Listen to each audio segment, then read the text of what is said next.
So these are the daily login rewards that we have with the Season 4 Reloaded update. So the event is going to span for 14 days total, and out of the 14 days, you simply just need to log in 7 times. The first day, you automatically get a 1-hour double XP token and a Battle Pass token tier skip. Come back on day 2, you get the loaded and locked emblem, which you usually can claim every day around 9 a.m. I think that's when it resets for the daily, or it just starts counting 24 hours from when you get it. I'm not entirely too sure, but I think it's from 9 a.m. Pacific Standard Time. And then after that, you're also going to get a Battle Pass token tier skip. Then you have a 1-hour double weapon XP token, which you're going to be able to claim. And then day number 4, you got the airtime sticker, once again following the Battle Pass XP token. Then at 1 hour, you get a double XP token, and then you get a calling card known as Against the Odds.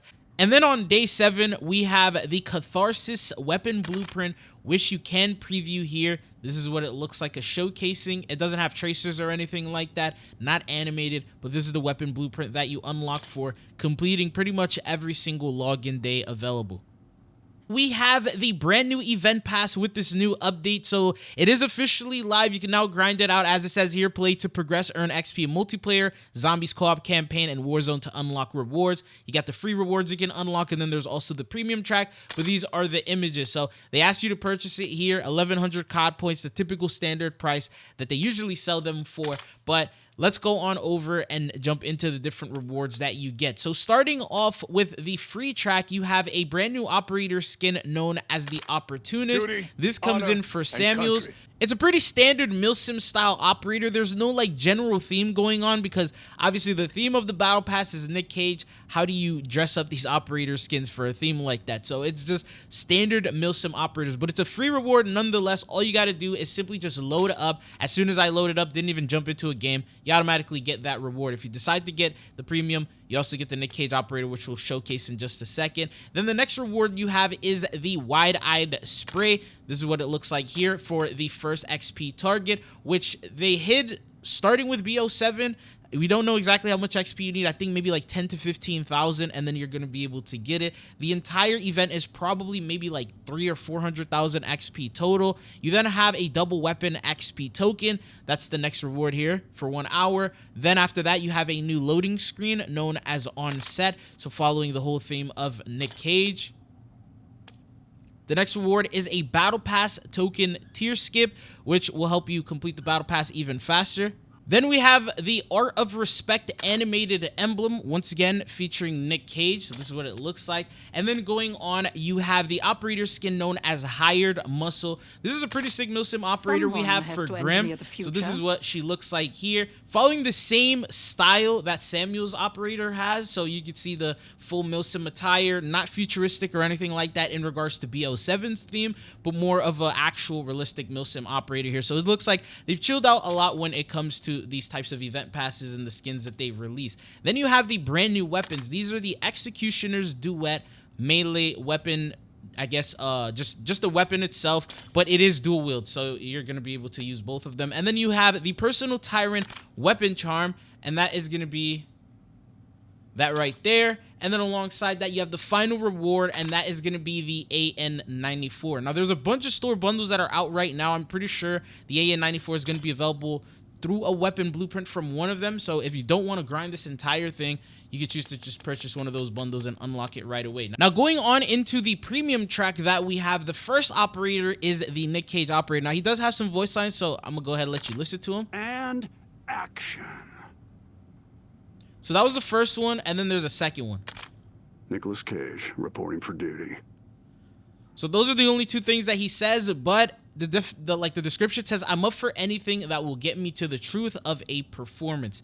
But this is what it looks like here. I'm guessing that's like a quote that he said somewhere before. But anyways, this is the operator's skin. This is the style that he has, rocking on that Milsim gear. Not futuristic, not unrealistic in any sort of way. So it's like Call of Duty will do crossovers with actors and celebrities and things like that.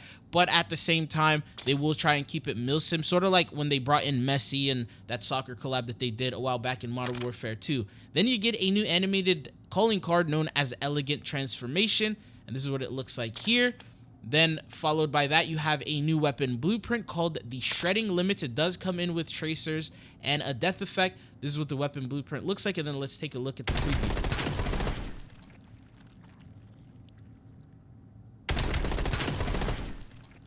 It's hard to see the death effect because they just blow up. Maybe that's the death effect there, but other than that, there's also the other item, which is going to be the get in position brand new emote that you unlock.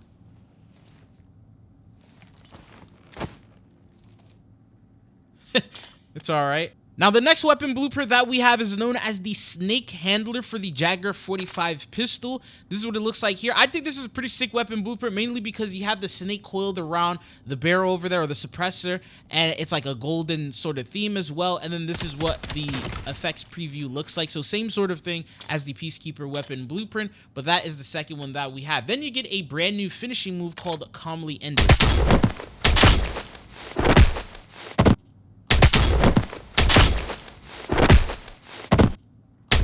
So it uses those pistol weapon blueprints for the finisher. Then you have a brand new HUD theme. So this is what the HUD theme does look like here. And then after that, you have the SMG Dravik 45 studded pelt with tracers and a death effect. One second. And then there it is. It also has these chains right here, which make it a little unique. And then these are the tracers and the death effect. So same sort of thing as the other weapon blueprints that we've seen already. And then going on, you have a gun screen. So it counts up the total amount of eliminations that you have, and then you put it on your weapon, and then obviously it is Nick Cage themed. So that's what it looks like there.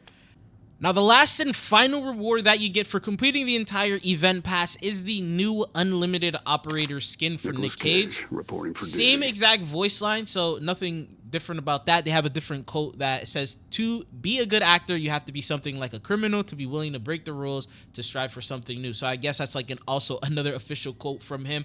But this is the 360 of that. So he's dressed in this like coat, less Milsim related, more obviously like because it's like a final tier reward. He does still have like armor plate or a chest plate right there. So I guess, but this is what everything you need to know about the brand new event pass is. So let's talk about the fastest way in order to complete this event. Now, you have just a couple weeks to do it because this event is, I believe, around 20-something days until it does expire. So if you are constantly playing the game, you should finish it long before then. But as usual with these, you want to gain XP. The fastest way to gain XP is to simply play modes where you're going to get high elimination and you're going to be in the games longer. So for example, if you have access to multiplayer and zombies, jumping into endgame or jumping into zombies usually is a way to get the most amount of XP for the time played, because in multiplayer, I don't really recommend that, is the fact that you're going to be in the lobby a lot of times. Every 5 minutes, you're going to be back at the lobby and it's going to be slowing you down. So unless you're playing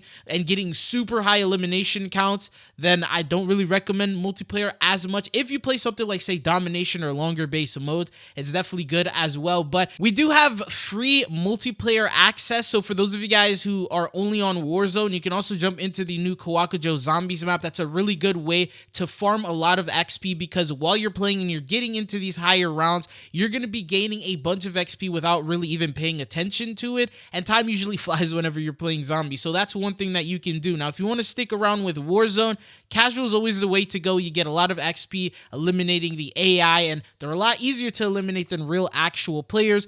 Doing your weekly challenges also helps out a lot. There's also daily challenges that you can complete as well. So that's another way in which you can do that. And then whenever they have double XP weekends, you always take advantage of those. There's probably going to be at least 2 of them throughout the duration of this event. So whenever they do drop that, just play during that weekend and you should be good to go. But it's one of those where you don't got to go out of your way, and while you're completing another event, for example, the Kawakujo event, you're going to knock out some of these goals as well at the same exact time and unlock a lot of these rewards. You can also purchase it, which I don't recommend, because you usually will complete this no matter what, as long as you consistently play the game. So just like a typical event pass, you probably need maybe like 400,000 XP to knock out the entire thing. But if you have additional tips on how you can complete this event even faster, comment it down below. But I am going to have another video going over the Kawakujo event, the fastest way to complete that one, and what you need to know about it. So be on the lookout for that. But it's been your boy, and I'll see you guys again. Peace.